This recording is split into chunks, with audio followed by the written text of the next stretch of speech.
بسم اللہ الرحمن الرحیم۔ السلام علیکم ناظرین، بیان لے کر آئے ہیں قاری حنیف ملتانی صاحب کا، جس کا عنوان ہے ابو جہل اور دو بھائیوں کا واقعہ۔ بہت خوبصورت واقعہ ہے، آخر تک سنیے گا۔ چلتے ہیں بیان کی طرف۔ اللہ پاک فرماتے ہیں قل اللہ یحییکم، قل اللہ یحییکم ثم یمیتکم ثم یجمعکم الی یوم القیامۃ لا ریب فیہ۔ تم نہ تھے، میں نے تمہیں بنا لیا، ہاتھ کان تمہیں دیے، ناک دیا، آنکھیں دی، عقل دی، شعور دیا، تندرستی دی، کتنے خوبصورت خوبصورت بچے عطا فرمائے، کتنے پیارے پیارے لختے جگر نور نظر عطا کیے۔ تجھے ساری زندگی میں میرے قرآن کا خیال نہ آیا، کون خیال کرے؟ اعتقاد نہیں، یقین نہیں۔ جن حضرات کا یقین تھا وہ سب کچھ کما کے لے گئے اس دنیا سے، اسی ماحول میں روٹی بھی کھاتے تھے، پانی بھی پیتے تھے، بال بچوں والے بھی تھے، سب کچھ تھا، لیکن خدا کی قسم جب ان کی موت آنے لگی جنت کے نقشے کھینچ کر سامنے کر دیے گئے، جنت کے نقشے کھینچ کر سامنے کر دیے گئے۔ بایزید بسطامی رحمت اللہ علیہ آخری وقت ہے، جنت کا نقشہ کھینچ کر سامنے کیا، دوسری طرف منہ پھیر لیا، پھر جنت کا نقشہ ادھر کیا، دوسری طرف منہ پھیر لیا۔ فرشتے نے عرض کیا جنت سے نفرت کرتے ہو؟ فرمایا نہیں، میں نے جنت میں جھانک کے دیکھا ہے، میں اس جنت کو کیا کروں گا جس میں میرے رب کا دیدار نہیں۔ اور یوں کہا وہ گل ہی کیا ہے، وہ گل ہی کیا ہے کہ جس گل میں بو نہ ہو، وہ گل ہی کیا ہے کہ جس گل میں بو نہ ہو، وہ دل ہی کیا ہے کہ جس دل میں تو نہ ہو۔ میں اس جنت کا کیا کروں گا جس میں میرے رب کا دیدار نہیں۔ دنیا کے اندر ہر قسم کا آدمی آیا، خدا کی قسم ایسے لوگ بھی اس دنیا میں آئے اور ادھر دم نکلنے لگا، موت آنے لگی، پریشانی ہونے لگی، ادھر آواز آئی لا تخافوا ولا تحزنوا وابشروا بالجنہ، غم نہ کر، خوف نہ کھا، خوش ہو جا جنت الفردوس کے لیے جس کا تجھ سے دنیا میں وعدہ کیا۔ مدنی کریم صلی اللہ علیہ وسلم نے، قرآن پاک نے، اللہ والوں نے جس جنت کا وعدہ دیا وہ جنت تیرا انتظار کر رہی ہے، 8 دروازے کھلے ہوئے۔ اور ایسا آدمی بھی اس دنیا میں آیا، مرتے وقت کوشش کے باوجود منہ سے کلمہ نہ نکلا، کلمہ نہیں نکلتا، لوگوں کے کہنے پر بھی کہ کلمہ پڑھو حضرت جی، کلمہ پڑھو ابا جی، کہتا ہے پڑھتا ہوں، کوئی چیز میری زبان کو پکڑے ہوئے ہے، پڑھنے نہیں دیتی۔ یہ سارے مناظر حالات تمہارے سامنے ہیں۔ یہاں ضلع جنگ میں ہیر ترہم دنیا جانتی ہے، اخباروں میں بھی آیا، لوگوں نے بتایا، کئی سال ہو گئے، دریا میں ایک لاش تیرتی ہوئی آئی، پولیس کے آدمیوں نے نکال کر بستی والوں کے ذمے لگا دیا کہ مسلمان ہیں، دفن کفن کرو۔ مولوی کو بلایا لوگوں نے، لاؤڈ اسپیکر کھولا، چندہ مانگا، 2 آنے، مائیوں بیٹیوں بہنوں، 2 4 آنے چندہ بھیجو، بے وارسی لاش ہے، کفن خریدنا ہے۔ چندہ آیا، کفن خریدا، جنازہ پڑا، دفن کر دیا۔ تیسرے دن پتہ چلا جس پہ 2 آنے 4 آنے مانگے ہوئے پیسوں کا کفن پڑا 35 مربوں کا مالک تھا۔ تجھے کیا معلوم ہے میرے تیرے نصیب میں کیا لکھا ہے؟ ہم نے کروڑا پتی لوگوں پہ دیکھا کہ کفن نہ ملا، قبر نہ ملی، جنازہ نہ ملا۔ تو اللہ کی حضور میں خیر نہیں مانگتا؟ ہر مسلمان کو اللہ قبر بھی جنازہ بھی نصیب کرے، کلمہ بھی نصیب کرے، آمین کہو۔ بہرحال حالات ہیں، دل میں خوف کھایا کرو۔ ایکسیڈنٹوں میں لوگ مر جاتے ہیں، پہچان تک نہیں ہوتی۔ صحابہ کرام رضوان اللہ تعالی علیہ مجمعین کی جماعت تو ایسی جماعت تھی، اللہ اکبر۔ ایک جنگ میں اطلاع ملی بھائی کی طرف سے کہ تیرا بھائی پیاسا ہے اور زخمی ہے، وہ پانی لے کے دوڑا۔ یہ ان کی بات ہے، ہماری نہیں، ہماری نہیں ہے، یہ ان کی بات ہے جو محمد کریم صلی اللہ علیہ وسلم کے شاگرد تھے، جنہوں نے امام الانبیاء کے پیچھے نمازیں پڑھی رضی اللہ تعالی عنہ، جنہوں نے نبی کے ہاتھ پہ ہاتھ رکھ کر کلمہ پڑھا، جنہوں نے چمڑے اجڑوا کر کلمہ پڑھا، جنہوں نے آگ کے انگاروں پہ لیٹ کے کلمہ پڑھا، جنہوں نے اپنے معصوم بچوں کو نیزے کی نوک پہ لٹکتا ہوا دیکھ کر کلمہ پڑھا۔ اطلاع ملی پیاسا ہے بھائی، پانی مانگ رہا ہے، آخری وقت ہے، یہ پانی لے کے دوڑا، تلاش کیا، مل گیا، برتن میں پانی ڈال کر دیا، برابر میں پڑے ہوئے دوسرے زخمی نے بھی آواز لگا دی، بھئی اپنا بھی آخری وقت ہے، 2 گھونٹ پانی اگر زیادہ ہو تو مجھے بھی دینا، میں بھی حلق گلا کر لوں گا۔ جس نے پانی منگوایا تھا، جس کے لیے پانی لایا تھا، اشارہ کر دیا کہ میرا اللہ مالک ہے، اس کے پاس چلا جا، اس کو پلا۔ اس نے پانی لیا اور پینے کا ارادہ کیا، تیسرے نے آواز دی، بھائی 1 گھونٹ پانی ہو تو ہمیں بھی دینا۔ اس نے دوسرے نے بھی اشارہ کر دیا، پہلے اس کو پلا۔ جب اس تیسرے کے پاس گیا پلانے والا تو وہ حوض کوثر پہ جا چکا تھا، وہ جنت الفردوس میں پہنچ چکا تھا۔ واپس آیا، وہ دوسرا بھی ختم، وہ تیسرا بھی ختم، تمام کے تمام نے یہ ثابت کر دیا کہ وہ حوض کوثر پہ تو پانی پی سکتے ہیں، لیکن اپنے بھائی کی پیاس کو سن کر خود پانی مرتے وقت بھی نہ پیتے تھے۔ یہ ان کی خصوصیت ہے۔ حضرت محمد کریم صلی اللہ علیہ وسلم نے ان کے جگر، ان کے گردے، ان کے دل اتنے صاف کر دیے تھے نکاح نبوت سے کہ وہ کچھ اور سوچ ہی نہیں سکتے تھے۔ بدقسمت قوم صحابہ کرام کی قدر نہیں جانتی۔ تمہیں کیا معلوم کہ یہ کون لوگ تھے، یہ کس کے شاگرد ہیں، کس کے مرید ہیں، کس کے مقتدی ہیں، کس کے وزیر ہیں، کس کے ماننے والے ہیں؟ بس تمہیں تو اپنا پتا ہے کہ میرا داؤ لگ جائے بس۔ ارشاد فرمایا مدنی کریم صلی اللہ تعالی علیہ وسلم نے، او لوگوں، میرا صحابی ایک کھجور اللہ کے نام پر صدقہ کرے، خیرات کرے، تمہارا احد پہاڑ کے برابر سونا صدقہ خیرات کرنا میرے صحابی کی ایک کھجور کا مقابلہ نہیں ہو سکتا۔ اتنے عظیم لوگ، ان کی شرافت، ان کی جانت، ان کی امانت کون بیان کرے؟ محمد کریم صلی اللہ علیہ وسلم کا فرمان بیان کرے۔ آخر وہ کون لوگ تھے جنہوں نے مدینہ منورہ میں، اللہ سب کو زیارت نصیب فرمائے، ادھر ہجرت کر کے گئے ہیں، کھانے کو نہیں ہے، پینے کو نہیں ہے، رکھنے کو تو کیا تھا، ادھر جنگ رمضان کا مہینہ آ گیا، ادھر جنگ بدر کا اعلان ہو گیا، سب سے پہلا جنگ، سب سے پہلی لڑائی جنگ بدر ہے جو 17 رمضان المبارک کو ہوا ہے۔ صحابہ کرام نے تو یہ نہ سوچا رمضان کا مہینہ ہے چلو بعد میں لڑائی کر لیں گے، یا روزہ چھوڑ دیں بعد میں روزے رکھ لیں گے، نہیں نہیں، حضور صلی اللہ علیہ وسلم کے باوجود اجازت عطا فرمانے کے پھر بھی سب نے روزہ رکھا۔ مرد تو مرد رہے، عورتوں نے کمال کر دیا۔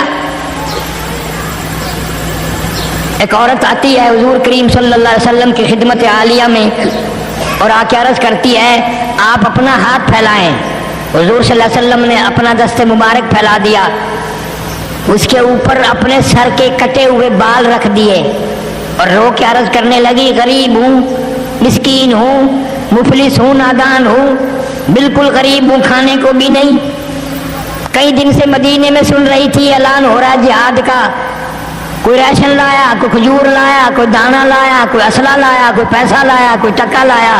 میرے پاس تو یا رسول اللہ صلی اللہ علیہ وسلم کچھ بھی نہیں، کچھ بھی نہیں۔ میں تو اپنے سر کے بال کاٹ کے لے آئی ہوں، کسی مجاہد کی سواری کی نکیل بن جائے گی، رسی بن جائے گی، میرا بھی حصہ پڑ جائے گا۔